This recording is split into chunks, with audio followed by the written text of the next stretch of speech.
All right, let's get started as people are continuing to join us, but I know I'm not the one you want to hear from. It's actually Boulder County Public Health. So I want to welcome you to this week's industry-specific session for food service operators within Boulder County. I'm Corinne Waldo. I'm the Senior Director of Economic Vitality for the Boulder Chamber, and I'm happy to welcome you to, again, another session to offer you opportunities to get updates, ask questions, and provide feedback.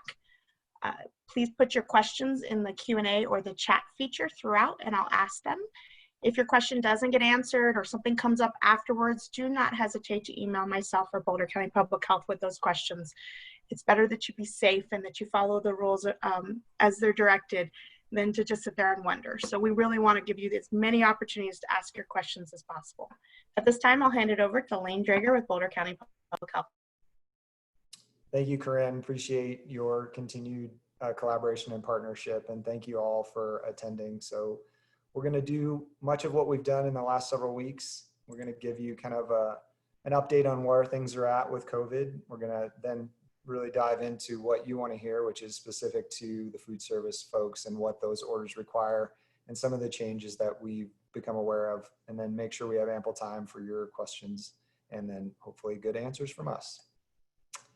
So this is again, the tracking of COVID cases, our 5-day average of new cases. So the trend we obviously want to see is that downward trend. And for the most part, we've seen it. We did see a little blip here. You kind of see that cyclical weekly. We do get a spike that happens sort of every week, but we want that spike to get lower and lower. Overall, a little bit higher average case counts this week than where we kind of were at the end of last week. But overall, the trend is still going where we want it to. Just kind of reiterating what I just said. So we ended last week a little bit lower than that, around 8 or so cases per day on that 5-day average, and now we're kind of at 10. We're still, though, really concerned about the Latinx community where we continue to see those disparities. So that's a continued focus area for the county, trying to gear up additional resources to support those efforts. The other big factor is the return of the college students. Just alone adds thousands and thousands of new residents to our community, so that alone can bring COVID cases, but certainly how they interact and socialize gives us additional concern. So we continue to collaborate with the City of Boulder and the university to make sure we're being as proactive as we can, and also preparing for enforcement where needed.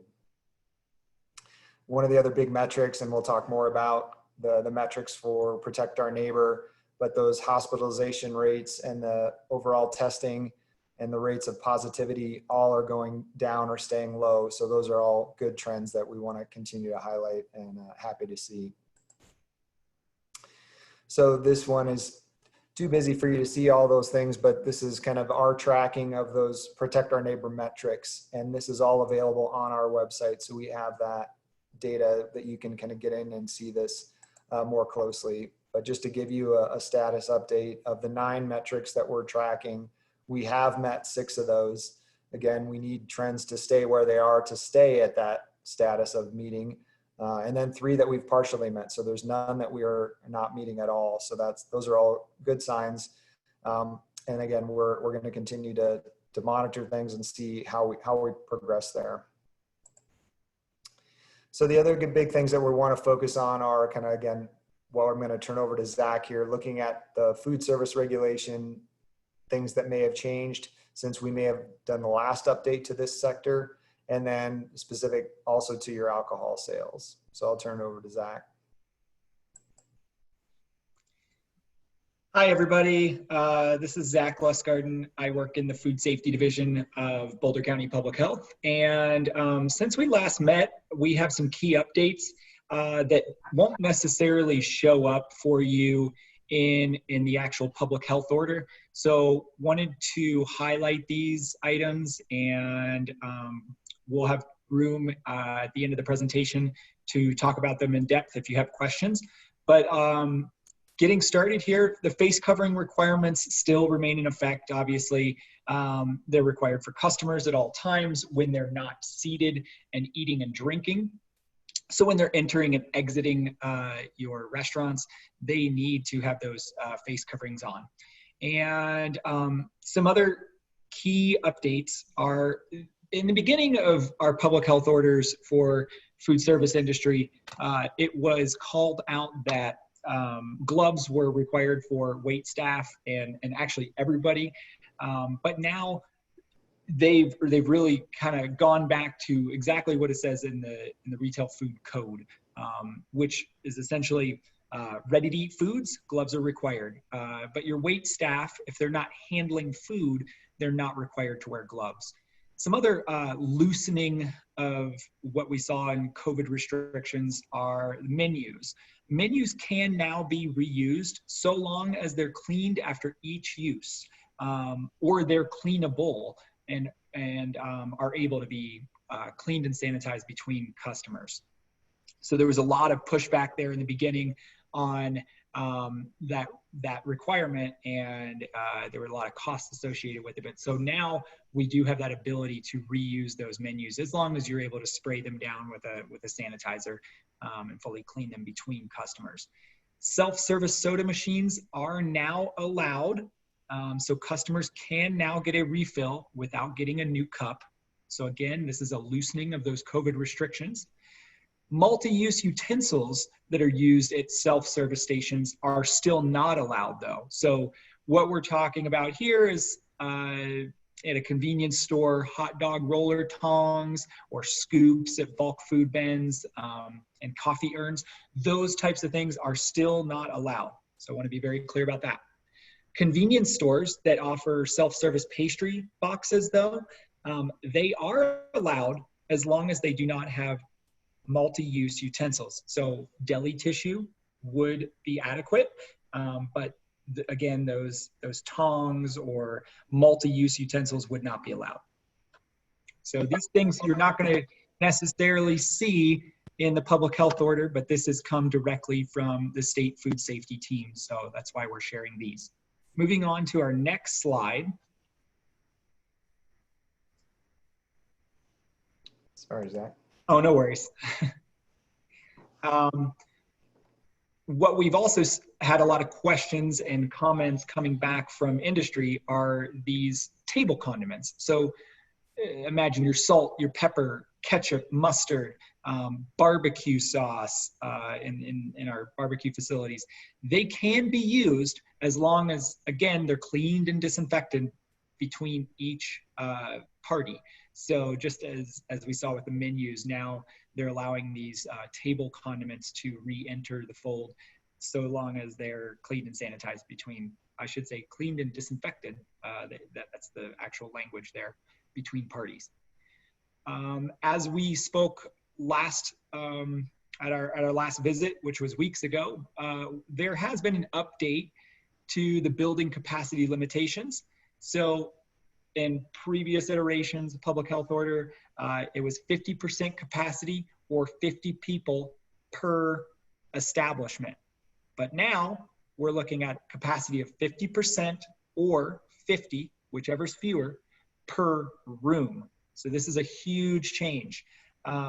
So for our facilities that are over 7,200 square feet, we're still looking at using the social distancing calculator that will allow you to go over that 50, but no more than 100 in a room. If your room is greater than 7,200 square feet, I mean, that's a really big room. But that's what we're looking at now. They clarified it to per room instead of per building. Seating at the bar is still prohibited unless the area where those patrons are allowed to sit is distanced away from the bartender where they're preparing food and drink.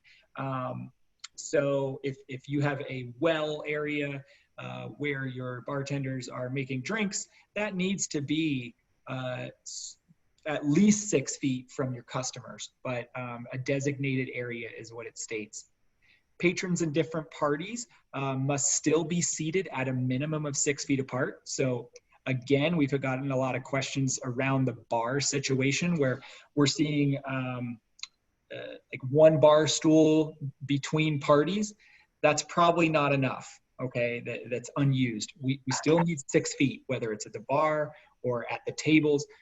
6 feet is the minimum. And so we're talking about from person to person, end of the table to end of the table, not middle of the table to middle of the table where people would then be nearly touching each other from different parties, like when they pushed out their chair.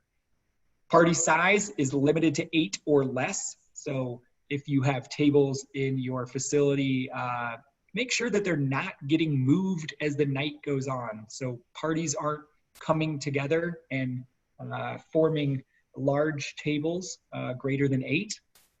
As students return, there's going to be a push for that to happen. Just be diligent about that. Bars are still closed, but the caveat is bars, if they offer food from a retail food license or a licensed retail food establishment and provide this dining experience to their customers, they can remain open. Now, there is a misprint here that says 10 p.m. is last call. It is now 11 p.m. as we'll talk about more. I think Corinne actually put that in the chat. And then we'll talk a little bit more about alcohol sales as we go into the next parts of the presentation. So this is really going to be a lot of repetitive stuff here, but different parties have to be 6 feet apart. As I said, those tables, you have to space those. End of table to the beginning of the next table is 6 feet. Ventilation has been a really great, the summer has been a great, tool for us, I guess, because we've had a lot of outdoor dining, but as we get into the colder months, ventilation is going to be a big part of your operation. So you want to make sure that your windows are open as much as possible, and you're minimizing your reliance on air conditioning at this time. That'll change as we go into these colder months. Deep cleaning and disinfecting of all shared surfaces between parties, and at each turnover, that still remains in place. And in addition to what I said with the menus and those table condiments. We'll go ahead and go to the next slide. Party size is 8 or fewer, as I stated earlier. Congregation is really still what we're fighting in these times. So by encouraging reservations and requiring reservations, having folks wait in their cars and being texted when their table's ready are great tools to eliminate your entry point and exit point from becoming these large congregation points, and that's what we're trying to avoid. Communal seating is still prohibited. Self-service stations or buffets are still prohibited. So if you have a buffet, it does have to be manned by an employee, preferably behind a barrier, and then food distributed by them. So we've had a lot of questions around that. And again, the only exception here is that self-service pastry situation at a convenience store and self-service drink dispensers.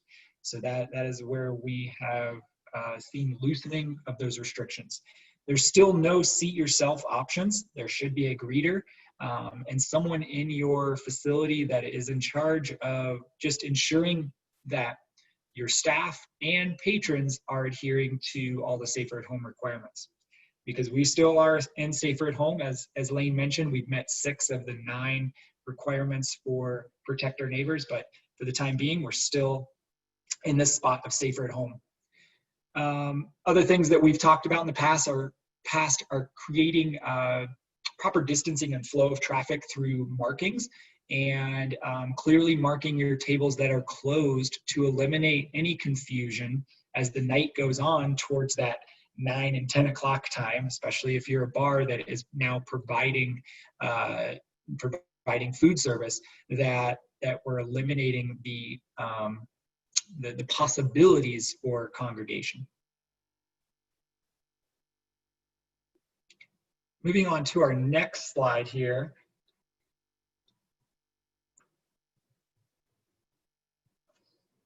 There we go. Signage, we're still relying heavily on signage for number one, masking. So masking is still in place across Boulder County and across the state, and will remain so for the time being. So having those signs goes a long way into eliminating situations where there's confusion for folks that are maybe from out of state, or and obviously, as you want to eliminate anyone that has symptoms of illness from coming into your restaurant. So these kind of signs go a long way. And as we've done in previous iterations of this presentation, I'm sure Corinne will be able to send out a great collection of signs that the chamber has. Another big thing that we talk about is the restroom situation. Restrooms should be disinfected every hour, and stalls should be blocked off with proper signage to support that 6-foot distancing between patrons. So we're talking about urinals or stalls, like 6 feet distance. And another question that's come up multiple times is, do I have to provide a restroom at all? And if you provide seating, by law, you must also provide restrooms. So keep that in mind. Provide hand sanitizer, as always, at the check-in areas and throughout the venue. It just promotes cleanliness, and it's going to go a long way to just assisting you in being sanitary. Moving on to our next slide. Food service requirements for employees. These things, again, we've talked about them for weeks and weeks, but if there is the unfortunate situation in your restaurant that you start getting COVID positives, and believe me, this is what I'm doing, is I'm contacting businesses as we have questions and as employees are beginning to test positive, how to deal with that. Workflows and shift cohorting, staff staggering of shifts, things like that are going to go a long way for you in preventing large numbers of your staff from becoming infected from a single event or in a single exposure. So shift cohorting would just mean that you have certain people that work with certain people at all times and at certain days of the week. So if you have shift A has one COVID positive employee and we have some exposures there, you're going to have some folks that are going to be self-quarantining, and by having different or these individuals that work with just that group, you're eliminating your staff B, C, your other scheduled employees that don't work with those folks from having that exposure and then having to deal with what that looks like as folks are forced to quarantine. Again, face coverings for all staff. That's going to also assist in preventing these exposures from occurring. Frequent hand washing, as always, this has always been in the food code, but every 30 minutes, COVID requirements say you should be washing your hands regardless of what's happening in your facility or what your job duties are. Just as we always talk about in retail food establishments, we need to be following the retail food regulations. So you're not working when you're sick, and that's not just limited to COVID, but these are also signs of food safe or foodborne illness. We should always be washing our hands between tasks when we're working with ready-to-eat food versus raw foods, or switching tasks between working with food and taking out the garbage. So use a fresh pair of gloves after each hand washing. It's just some recommendations that we've seen come down through the COVID requirements are just to simplify your menu. So usually the busier your menu is, the more folks you have to have in your restaurant in order to successfully make those menus happen. And then there's just more potential for spreading of illness if it does enter your facility. Physical distancing as much as possible. You should be keeping 6 foot of distance between all of your employees. Consider virtual meetings if you have to have meetings, and have them outside. And then obviously a big thing, as I'm going to harp on it all the time, is provide high quality face coverings. We've seen a lot of individuals go for the gaiters, and there is there's some studies out there that say that maybe this isn't the most effective. I think that we all can agree that a surgical mask is going to be better than the gaiter. But as a business, you should really provide high quality face coverings to your employees to prevent, just like too many different options usually are not a good thing. You're probably going to go with, some folks are going to go with comfort over safety. So we want, as a business owner, for you to go for safety. Customers, these are just the requirements that we have for customers. And number one is a sign-in system of some sort if there is an exposure that occurs at the facility. And then technology solutions such as mobile ordering and menu tablets are great options. As I stated earlier, those text on arrival for seating, those options are fantastic. And then contactless payment options. Anytime that you're exchanging money, there's a real potential there for exchanging things other than the money, germs, disease, etc. So established waiting areas outdoors are preferred. Again, the idea here is to just prevent any kind of congregation of your employees, staff, and customers as well.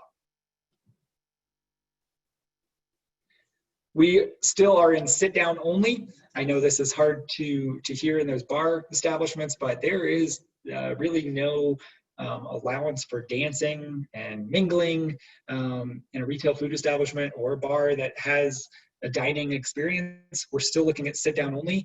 And if you have folks that are coming into your establishment and they're not wearing facial coverings, when they're not eating and drinking, so when they're entering, exiting, or they're trying to mingle, then you should really consider refusing service to those customers, because it's just unsafe, and it's just such a risky time for that kind of behavior. Lastly, make accommodations for those folks that maybe are high risk, and offer things such as takeout for that population. If you can make your business model work with takeout, it's a fantastic way to go. Sorry, we can move on now. Bars and breweries, like I said, if they are not serving food from a retail food establishment, licensed retail food establishment, they must close to in-person service. And then again, typo here, it's 11 p.m., but no alcohol sales after 11 p.m. But these are just things that are specific to bars and breweries. And Zach, that I think you also wanted to note that you can't buy tokens and then start exchanging those after the curfew. That's still considered an exchange for alcohol. So you can't buy tokens and then still get drinks after the 11 p.m. Thank you. And I think with that, I'll pass it over to Lane. So just wanted to remind you that we're still doing, our weekly sessions. We have our general update that preceded this session, and then 4 o'clock is our kind of special session that's kind of to be determined. Our plan for next week is looking at kind of the parks and recreation sector, so giving them some additional support. We also have a weekly Spanish session too, and then all those are recorded and shared through the chamber. We also are still available through our COVID Biz email address, and then also the call center, which is still operating from 9 to 2, Monday through Friday at that number. And I think, Corinne, we were happy to help try and answer questions. We just have a few questions. I'm going to ask actually a couple questions from the last session too, because they kind of fit in this one. This one's about, I have 2 questions about the 6-foot rule. Does the table space 6 foot indicate table to table or patron to patron from those tables? Because, people are sitting in chairs behind the table and they may back up and go forward. What's the 6 feet? I believe in the order it actually does state table to table, but I want to be specific that it's the end of the table to the end of the table. We've had confusion for whatever reason. Maybe people have small spaces, but they're going from the center of their table, which is nearly touching the other table. So it's not from the center, but you do have to consider that folks are sitting at these tables, and they're going to scoot out from their seat. So my recommendation is the more space, the better, but it does say table to table. And is a partial wall between, like, you have booths on either side of the wall. Could you have somebody at either side of that wall at a booth? It's not they're not technically 6 feet, but you have a partial wall. Does that count? Or do you still need 6 feet between those tables? Our interpretation, Lane, stop me if I'm wrong here, but a partial wall is not going to suffice. So if you have booths where you have folks that are going to then be back to back, it's a no.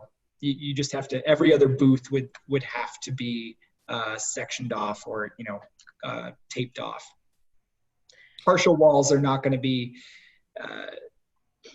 recognized as a different room or anything like that. Because air particles can still go over that partial wall between the patrons who are not wearing masks while they're eating and drinking and talking. So if someone comes into the establishment and says, I don't have a mask, but I'm just going to be sitting at a table anyways, that's still considered not wearing a mask when they come in. You should still refuse service for that person, even though they're going directly to their table. Yeah, and a great solution that you can have as a business owner in those situations that we've seen grocery stores take on is have masks available, have extra masks available for those types of situations. It's maybe going to go a long way to prevent some kind of confrontation. Okay, I'm sorry. So the change was made, so it's 50 per room based on social distancing, the calculations. What's the definition of a room, and can a restaurant split up its space? What would they have to do? What kind of material would be required to split up their space? It has to really be completely separate spaces. So you would need to wall off, to create 2 rooms. It's 4 walls, a door. So that's really completely separate space. So if that's practical, you certainly can explore that, but it's often not really reasonable to truly create an entire new room. And yeah, not a curtain. We've seen that question come in, and we're not going to recognize a curtain as a separate room. And other industries are falling within the 4 walls and a door, floor to ceiling walls, and that door is what they've been interpreting as a room in other industries as well.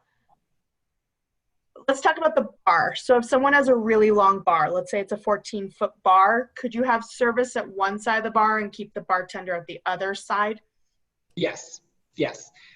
So the public health orders have been, there's been clarification there. Originally, it was a no, but then questions like these have come up, and they have loosened that restriction to there has to be a designated area for that bar service, I should say, drink and food service portion of things, and then where the customers would sit. So at least 6 feet between those 2 things. And this person just says, and we also are maintaining 6 feet from the guest between the bartender and the where they're seated. What we don't want, I just want to say this because I've seen it, is your bartender making your drink right in front of you. And that's a hard habit to break. And another huge thing with a bar, habits die hard, are that those bartenders need to be using gloves with ready-to-eat food. For whatever reason in bars, this is a historical thing, but garnishes are ready-to-eat food. So if you're seeing that happen in your establishments, make that change now. That is a really risky behavior. So I think we get a lot of comments and questions from employees and business owners and others about masks. Masks need to cover your nose and your mouth, correct? It needs to be fully on. And can you, I think we talked about it a little bit in the last session, but there are a lot of signage and opportunities to show what proper mask usage is for employees. I think I've been to places where the nose isn't covered, but are there also explanations as to why you need to wear a mask over your nose? Yeah, I mean, it's pretty simple. This is a respiratory disease, so your entire respiratory track has potentially the virus in it. So that's your nose, your mouth. So whenever you're exhaling through your nose, you can be expelling the virus too. So you need to cover your entire respiratory inhalation and exhalation. So staff, people, patrons, everybody, it's the nose and mouth, the full area. I think a comment was made on the last webinar that there's a reason they stick the thing up your nose to do the test, because it does live inside your nasal cavities. Are there any other questions out there from those people on the call? Thank you to Zach and Lane for giving an update. I know there were some changes in the last couple weeks in that 11 p.m. Even though it was a typo on the screen, we have sent out the actual order to all the restaurants on here. Okay, so any words of advice for how to communicate with our new students, our CU students, on how to best communicate with them as far as why and how to follow public health orders? I mean, CU's been taking on an active role themselves to make sure the students have a good understanding of what the orders are, especially folks that may not be from Colorado, so they may not be used to all the different orders that have happened in Colorado.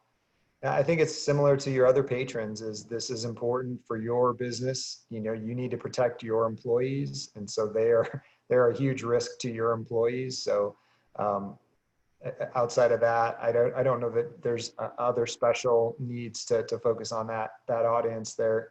They should be bright enough to understand that we need to not spread this disease so that we can continue to function, so the school can stay open, so the restaurants can stay open. Link, you mentioned the Protect Our Neighbors phase. What impact would that have on restaurants if we were able to move to the Protect Our Neighbors as a community, if we met all the requirements and were able to move to it?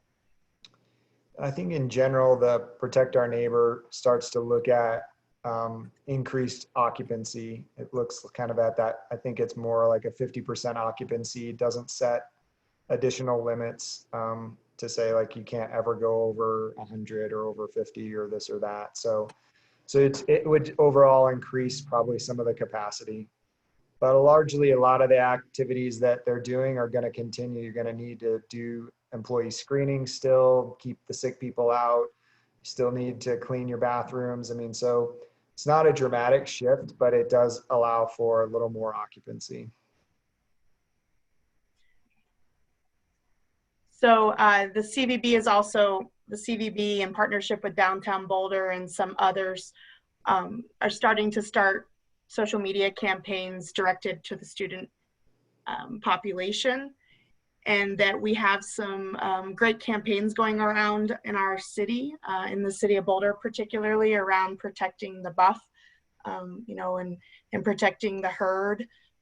In all those campaigns, you'll see signage all around town. So I think if we all continue to use that messaging that we're protecting our herd, and that we, you know, look at some of those campaigns that are going around, that we can together as a community move to the next phase and protect each other. Mary Ann Mahoney with the Boulder CVB is on the call, and she was just talking about how restaurants can also look at some of the campaigns that are coming out from some of your local support organizations. One last question that came in via email. Are there any ideas as to when we might be able to allow bars to open again? Don't be complete speculation. I think if the governor's office really sees trends that are favorable, we're continuing to see really low levels, that could be that would be a driver. But again, I don't know if there is a specific metric that they would want to see that would allow for that, outside of, again, the allowances that are already provided. I think the states that opened up bars to operate sort of as normal saw lots of problems and then quickly closed. And then again, that's what happened in Colorado. So my speculation is it probably won't happen unless we're, again, starting to see just huge relaxations in orders, more likely because we've got a vaccine or something like that. Okay.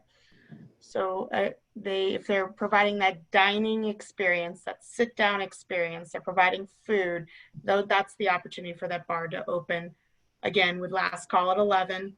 That's including the sale of alcohol to take away, no tokens, for purchase after 11.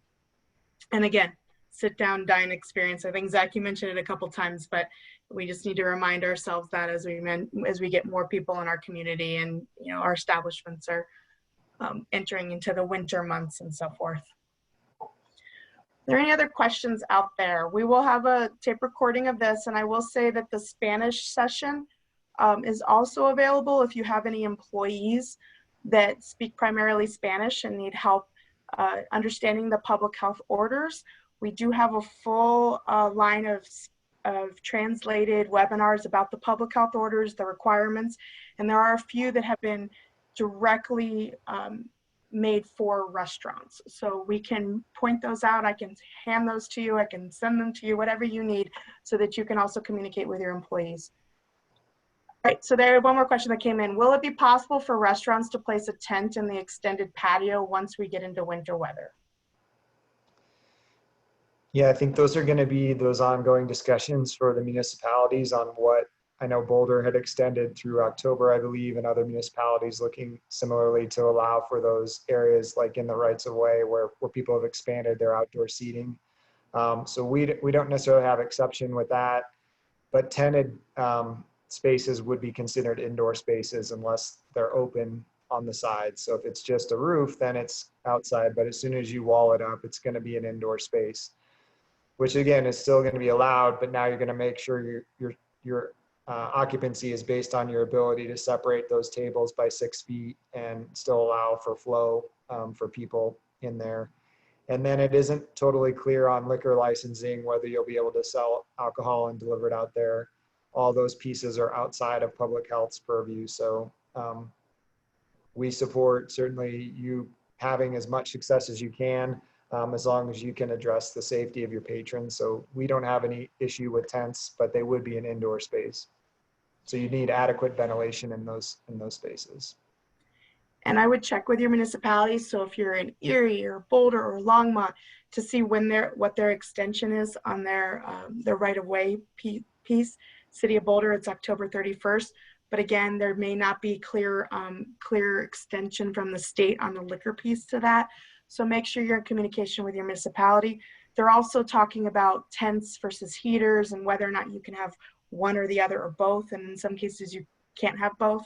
So make sure you check with your municipality, whatever city you're in, on those particular pieces having to do with the outdoor spaces. All right, I don't see any more questions that have come in. We'll give everybody a couple minutes back. I want to thank you both for updating us on food service as it's come in. This is the one industry we've seen the most changes in recently, so we appreciate the update, Zach. If you have any questions in between, feel free to email us. Next week during this time, we'll do recreation, and we hope to see you all in the cross industry if you want to keep up to date at 3 o'clock each week. Thank you. Thank you.